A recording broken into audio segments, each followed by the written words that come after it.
What comes to mind when you think about being angry? What do you notice happening in your body if you think about becoming angry?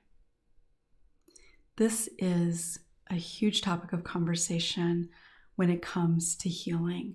There are people who believe that you cause your own suffering by being angry. And then there are people on the other side that believe that you have to become really angry in order to be able to heal. Well, let's talk about it. Welcome. I'm Peggy Oliveira. Thank you so much for joining me.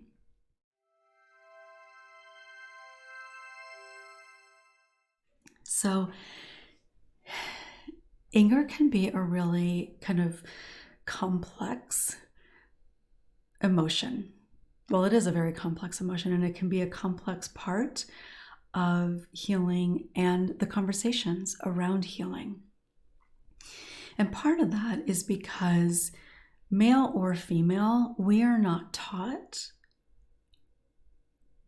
how to be angry, what to do with anger, how to express anger in a healthy and appropriate way.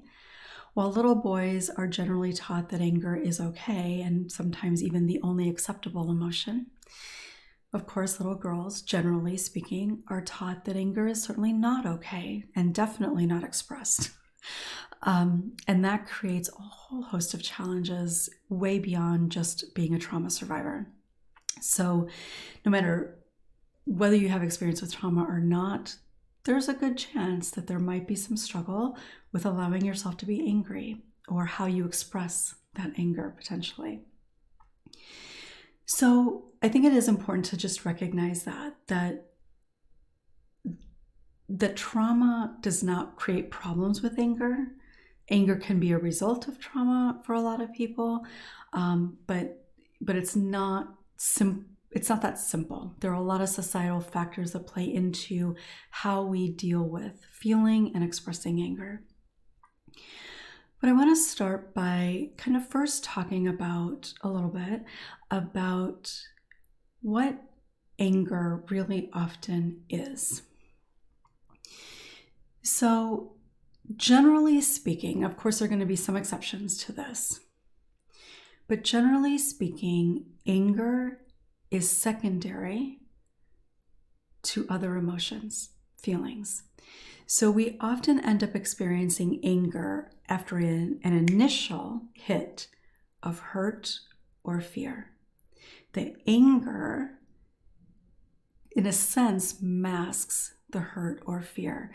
And I could do a whole entire video on this alone. It's not what the video is today, so I'm not going to go into that very much. But if you want me to do a video on that, let me know in the comments. But generally speaking, we tend to feel anger as a result of hurt or fear. So maybe we actually feel hurt by somebody. Maybe we're afraid of being hurt by somebody. Maybe we're afraid of, like if we think about more types of global or societal issues, when we think of injustice, the anger is fear about people being hurt. It's about fear of bad things happening, right? So it's not that we're sitting there afraid of something, but it is a kind of a reality check. And so there's this intense energy behind it. And there are times that anger can be incredibly important. And it actually can, for some people, play a really powerful role in healing. So on this end, where there are people who are saying that by being angry, you're creating your own suffering, I absolutely don't agree with that. I think that there's, even if it's unintended in what somebody is saying around that, the person hearing it can take that in a way that is incredibly damaging and shaming. I don't agree that we create our own suffering by being angry. I do believe that if we feel anger and we deny it in whatever way that looks, then yes, it creates additional suffering, but we're not choosing it because we're not making a conscious choice to do that. So I think that can be a damaging idea. On the flip side, where there are people who suggest that you need to be angry in order to heal on an emotional level, I don't really agree with that either. I think if you have anger, if anger is present for you, then it can play an important role in your healing, because in the honoring and acknowledging and processing and expressing of that anger, there's a lot of healing that can happen in that. But I don't believe that you have to become angry in order to be able to heal. And I think it's an important thing too to recognize, like, what are you supposed to be angry at? Who are you supposed to be angry at? Because that's not necessarily really talked about. Are you supposed to be angry at your perpetrator? At a society that allows it to continue to happen because we prefer to bury our heads in the sand and blame victims? At the justice system that perpetuates shame and victim blaming? Like, there are a lot of people that we could potentially be angry at. So I think that's just an important thing to recognize. So I kind of fall in the middle. So I definitely don't agree with this side, but I do think that I don't think you have to be angry in order to heal. And I think that anger can serve an important role for some people some of the time in their healing. So I'll use myself as an example. I had technically, I guess, 4 perpetrators when it comes to sexual trauma. And, well, more if I consider like sexual harassment and more minor types of things, I suppose. And when I say minor, I'm not minimizing my experience, just big experiences that definitely had an effect on me is what I'm talking about. So 4 perpetrators. And I can very honestly say that I have not been angry at 3 of them. The 4th one, I wasn't, if something hadn't happened when it came out, I did have some anger before that about something too. But the anger that I felt for the 4th person came as a result of being told that I was lying. So, and I had already done a lot of healing by that point. So where I was at that particular point when he called me a liar, I did not take that well. And I was very expressive about not taking that well. But that was anger about being called a liar. So it's a little bit different. I want to be very clear here. I'm not saying that the way I felt, the way that I navigated it is the right way, the best way, the healthy way. Absolutely not saying any of that. I'm just saying that I know from personal experience that you don't have to be really angry in order to be able to heal. And I have had clients that have been more on the end where they've not necessarily felt a lot of anger. And I've had some that have experienced a whole lot of anger. And neither is better than the other. What does matter is, what do you do with that anger? Do you repress it? Do you deny it? Or do you honor it, validate it, process it, express it?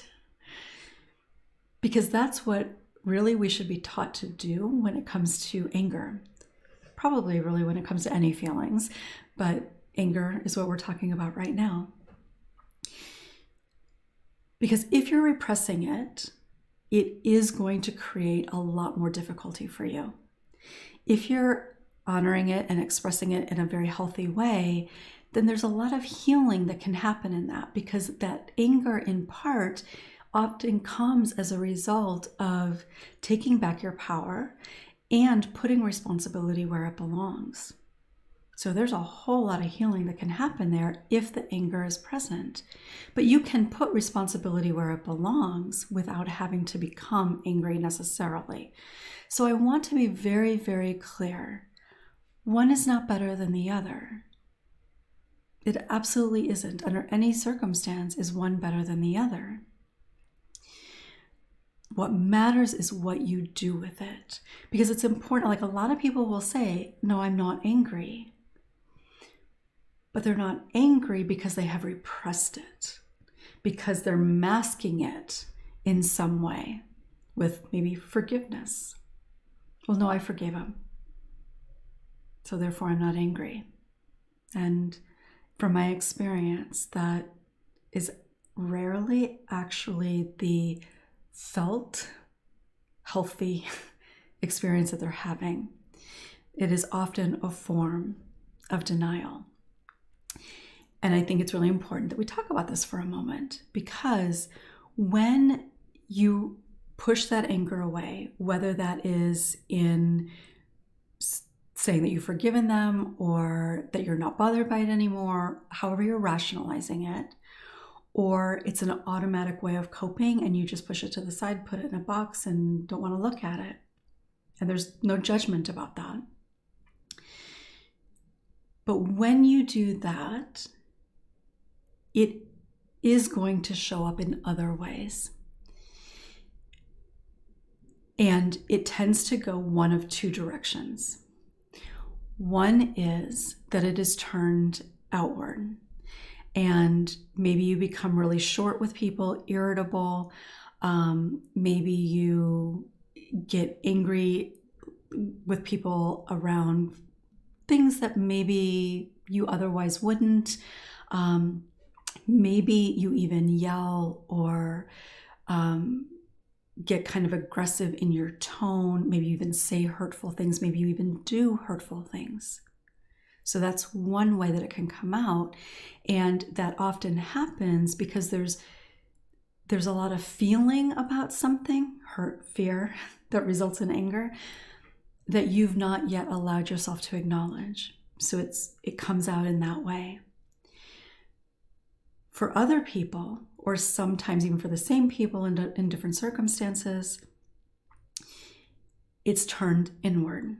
And when it's turned inward, it becomes more self-isolating, more self-harming.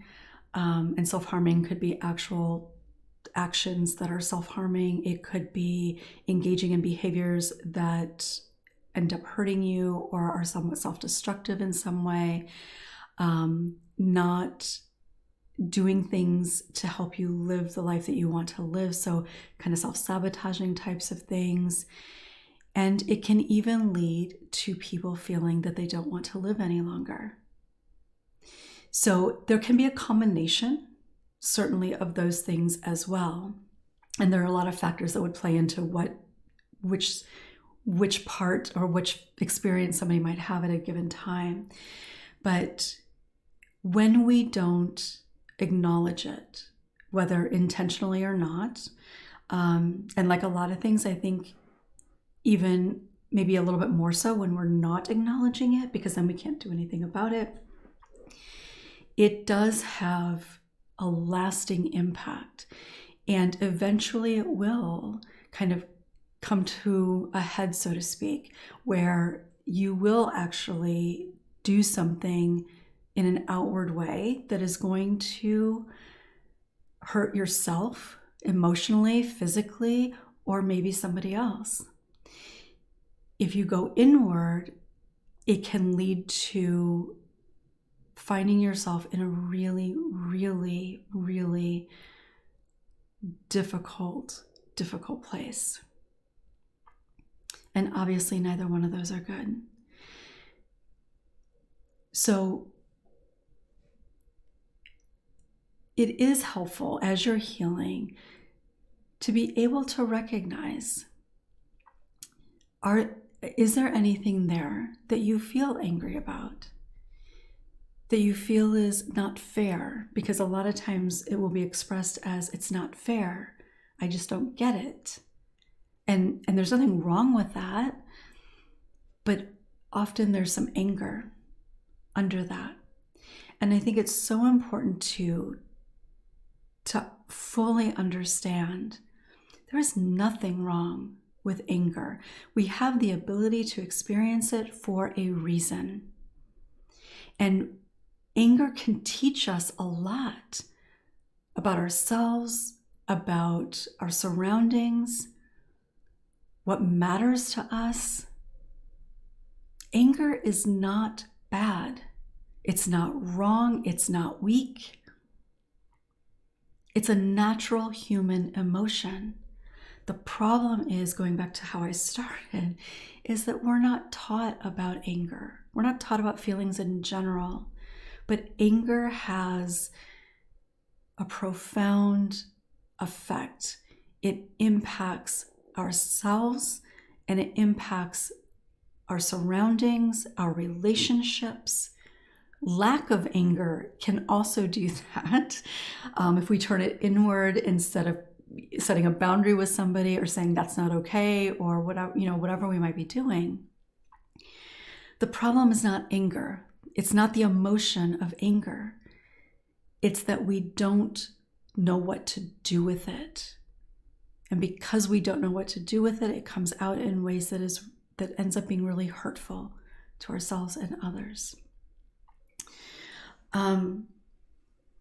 And I mean, at this point, there's been quite a few studies around what holding on to anger, not that it's a choice to hold on to it, but when we're not expressing anger, when we're not acknowledging or validating it, on a medical level, the impact that it can have as well. And there's a reason that it has that, right? Because we're holding on to that energy. If you've seen my videos where I use the analogy of, or the metaphor of, I always get those mixed up, of holding a jack-in-the-box down, right? Like there's all this energy going into that. Well, if we have underlying anger or resentment, irritability, because all of that is kind of on the spectrum, if we're constantly trying to push that to the side, that's what we're holding down in the jack-in-the-box. And it's exhausting. And the energy obviously is not positive, light-filled energy, right? And so that's going to have an impact on how we feel physically and how we feel emotionally. So I just kind of want to wrap up by saying again, there's nothing wrong with anger, but it is important to be able to recognize that you have the anger and then be able to process and express it in healthy ways. And there absolutely are healthy ways to do that. And if you want me to do a video on that, let me know in the comments. And there are lots of things out there that talk about like tips that you can do when you're feeling angry, like punching a pillow or throwing things or something like that. But those are not necessarily the things that I tend to recommend. But that doesn't mean they're not helpful for a lot of people. And that if you feel anger, it's okay. And there are things that you can do to use that anger, to process that anger in a very healing and healthy way. And if you don't feel angry, that's okay too. And I think it's also important to recognize that at any point on this journey of healing, you may not feel angry at a particular point, but you might feel angry down the road, and that's okay too. And then maybe you won't feel angry, and then you'll feel angry about something else. And that there's nothing wrong with that. I do think that it is helpful to be able to have somebody that is trained, professionally, clinically trained, to really help you process that, because there's a lot of aspects of anger when it comes to healing childhood trauma that have a lot of layers tied to it. Grief can be a part of it, responsibility, shame. There are just a lot of pieces that can be tied to anger when it comes to experiencing childhood trauma that I think, because it's multi-layered and complex, having somebody to be able to work through that with can be really helpful. So I would love to hear from you.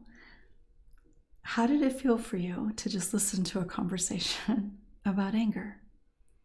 What did you notice coming up for you?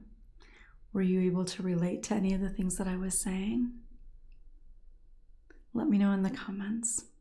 Again, if you want me to do a video further talking about how anger is secondary to hurt or fear, let me know in the comments as well.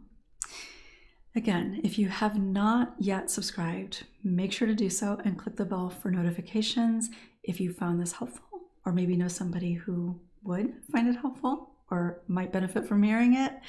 Make sure to give it a thumbs up so other people can find it too, and maybe even consider sharing it. Thanks so much for watching. I'll look forward to seeing you next time.